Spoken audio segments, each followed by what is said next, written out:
We'll go question 7. Here we have a cylinder. It is a solid cylinder. I know that because the moment of inertia is 1/2 mr squared. It has a mass of 8 kilograms, and it rolls without slipping on a flat horizontal surface. At one point, the linear speed of it is 9 meters per second. Question A says, what is the linear kinetic energy? Okay, so the linear kinetic energy, we have KE.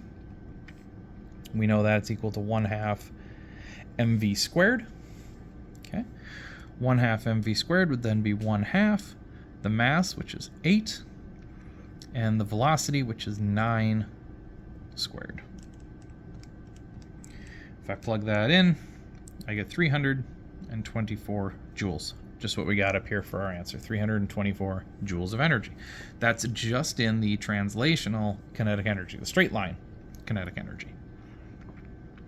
What is the rotational kinetic energy? Okay, it is rotating as well as it is moving forward.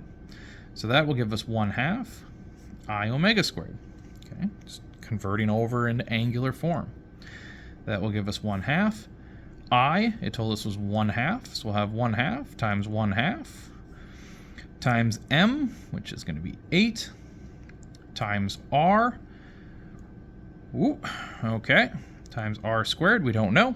We'll have to figure out what r squared is, times omega squared. Okay, omega, don't know omega either, so we'll have omega squared in here. Okay, so we have 1/2 I omega squared. This whole thing here is I. 1/2 I omega squared. Well, there is a little trick we can do, since it wasn't given as W, but it was given as the linear speed, right? So we can do a little conversion. We know that V is equal to RW, which means W is equal to V over R. Oh, but this is W squared, which means W squared is equal then to V squared over R squared. If we take this and we plug into here, we'll see that the R squared here and the R squared here will cancel. We'll get rid of our R's. We'll also derail the W. We'll get that out of there. And we'll just be left with a velocity, which is something that we know. Okay, so let me plug that in. I'm going to have 1/2 times 1/2 times 8. And then I'll leave the R squared here so you can see where it cancels. But for W squared, I'm going to change it to this. I'm going to have V squared over R squared. Now I have R squared over R squared. That goes away. My V squared I know is 9. Okay, so let me just get rid of that and put in 9 squared. And this whole thing then will go away. Okay, hopefully that made sense. I did a bunch of scribbling there, but hopefully that makes sense that both the R squares cancel. V squared becomes 9 squared. So what do I have out of that? Well, 1/2 times 1/2 is 1/4. 1/4 of 8 is simply 2. And then we have a 9 squared in the back. 9 squared is 81.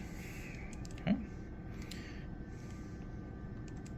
So if we do that out, we would have 2 times 81. We have 162 joules of rotational energy. That is there as well. And this is simply because it's a cylinder that's able to roll. It has rotational energy. If it wasn't rotating at all, then the total energy would just be the 324. But because it rolls, it has a little extra rotational. What is the total energy? Well, total energy would just be the kinetic plus the rotational. Okay, you just add these two up, kinetic plus the rotational. And if we do that, we have 324 plus 162. We can do that math here quick and easy, and it is 468 joules would be the total amount of energy. Okay, 486 joules.